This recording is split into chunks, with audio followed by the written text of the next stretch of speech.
Hi, I'm Alex McCord and welcome to The Real Deal on TheStir.com. Wow, last night's reality TV viewing should have just been called Episode 2 night because that's what it was across the board. First we had Bravo's Kim Zolciak spin-off of The Real Housewives of Atlanta, Don't Be Tardy Season 3, and then we went over to VH1 for Episodes 2 of the new series Candidly Nicole and LeAnn and Eddie. So first let's do Kim Zolciak. Before we even get to the drama within last night's episode, I have to address some shocking rumors going around online this week. People are saying that Kim reenacted the twins' birth for the show. Whoa! Okay, now back when Kim was pregnant, I remember thinking, it's strange that they haven't announced the renewal of her spinoff yet, because I mean, if you're pregnant with twins, they have to make a show about that, right?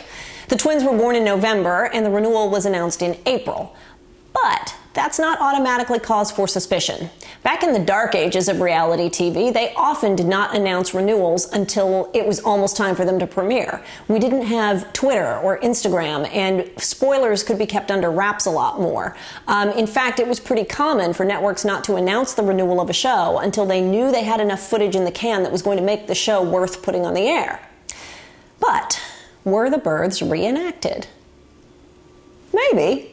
It's totally possible that Kim, Croy, and the medical staff participated in what we'd call a do-over. A do-over being a reality term meaning replicating a scene that happened in real life with no cameras around later on for the cameras, kind of like Groundhog Day. Filming births is tricky because unless it's a planned C-section, you can't control the timing, and there is a ton of red tape involved in filming in hospitals or birthing centers. Sometimes the crew just sneak in with minimal equipment, close the door, and film anyway, then later on they pretend that that footage was home video.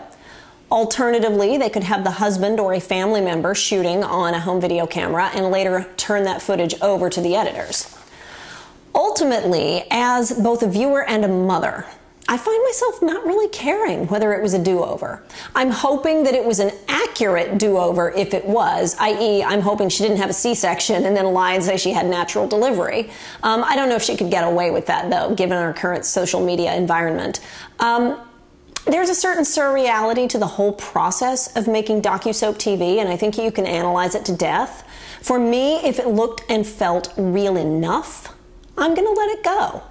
Certainly, it felt a whole lot more real than Aviva taking off her leg and throwing it at people on The Real Housewives of New York earlier this week. And we do know that Kim actually did, in fact, give birth to twins. So this viewer is going to let it go. Next, we see Kim's former and now current assistant, Sweetie, hiring a house full of staff. There are several cute reaction shots as pool boys, sexy maids, and chefs pop up all around the place, surprising Kim and Croy, with a little help from the producers who would have had to clear everybody, make them sign releases, and tell them where to show up in the house. Meanwhile, there is a lot of "my life is crazy" moments of Kim running around while her husband constantly interrupts her on the walkie-talkie. All cute. Finally, the other major story point this week was their toddler, Croy Jr., breaking his leg while playing with the nanny. We see reality footage of them going to the doctor, confirming the fracture, and setting the cast, which might, in fact, give credence to the whole birth setup thing, because there was an urgency in Kim and Croy when they were with little Croy at the doctor's that I didn't see at the births. I found myself wondering, how do you make a show about 6 little kids? Do you clear the pediatrician and their doctor's office in advance just in case you might need to shoot something? I'm wondering how that happened. In any case, Kim is sympathetic to the nanny Lana, but she makes it clear in her confessional interview that it was Lana's fault because she was roughhousing with the boy. Kim's older daughter, Brielle, rubs Lana's face in the accident, causing her to run away in tears and giving Kim the opportunity to scold her daughter and force her to apologize. And I found myself feeling bad for Lana watching this. She's probably going to find it hard to find another job as a nanny after her time with the Biermans.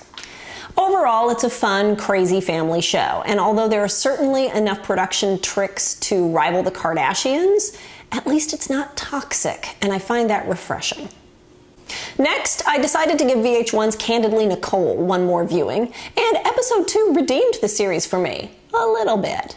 See, last week I thought Nicole Richie was the worst person in the world for the way she treated strangers and service providers. But I stand by my opinion that when she turns her brand of crazy onto family members, friends, and equals, it's funny. This week, Nicole fakes getting prescription glasses, proves that she should never chaperone a teenaged party ever, and her father, Lionel Richie, continues to be the breakout star of the show. Now, is this what we're used to as reality? Not at all. This is Nicole turned up to 110, knowing that cameras are on her and trying to be as outrageous and zany as possible. It's almost like a comedy special made by an average Joe, or Jane. It's like a female version of Jackass, or a reality version of a Christopher Guest movie. We don't buy for a moment that in real life, when Nicole actually goes to the grocery store, that she rides in carts and sings and tortures the wine tasting guy. It's not the Housewives, where we're thinking that everything she's doing and saying is real. It's all for effect. Overall, this does not make me like Nicole's on-camera personality anymore, but it's entertaining television. Actually, it makes me want to create a new comedy sketch show a la Mad TV that's all based off crazy tweets. What if tweets were real? Oh wait, there's an app for that. We call it Vine. Moving on to the last show of the night, LeAnn and Eddie, episode 2. It's still revenge TV, but in the second episode, it's still trying to figure out what else it wants to be, because there has to be something else to this show if it's going to succeed. There are only so many times you can flash up paparazzi pictures of Brandi Glanville and her kids. There are only so many times you can milk the divorce and cheating scandal. Every time the scandal did come up on the show last night, it felt passive-aggressive and mean. Now, don't get me wrong, I am not saying that Brandi is the victim, boo-hoo Brandi. Everybody's hands are dirty in this menage a trois. However, we're only in episode 2, and it feels like Eddie talks about Brandi a lot more than the Housewives talk about Eddie. Now, to be fair, there's a lot more storyline in the Housewives, of which the LeAnn and Eddie scandal is only one. Whereas, in this series, it is literally the only major storyline LeAnn and Eddie have so far. This week, Eddie makes a career decision and LeAnn has a girls' weekend. Part of doing a reality show for any actor is to showcase themselves to a wider audience to try and get more work. And I don't think Eddie helped himself here by turning down a series regular role. Okay, it would film in Dallas for 7 months, and that's a long time to be away from your family. I get all that. But the former actor in me sat here watching the show thinking, if you turn this down, it's a horrible career move. But we all knew he was going to turn it down because of the editing. All week in commercials and all night in the coming up next teasers, we saw Eddie declare to LeAnn that he had made a decision. Then we see LeAnn crying. Well, you know, if she's crying, he's turned it down to spend more time with his family. Because that was so obviously going to be the outcome, I wasn't interested, I didn't care, I wasn't invested. But, there was one thing that I absolutely loved about last night's episode, and I don't know whether it was intentional. LeAnn's Southern girlfriends showed up to visit, and they do a bunch of things like go line dancing and ATV riding. Determined to show that she is true to her roots and has not gone all Hollywood, LeAnn is determined to win the ATV race. I don't know whether LeAnn realized she was making a statement about her character. I don't even know whether the producers and editors saw this, but I'm going to pretend they did. Because what did LeAnn do? She cheated. She cheated to win the race. This is a woman who cheats. If Brandi Glanville was watching this, she should be raising a glass, mama.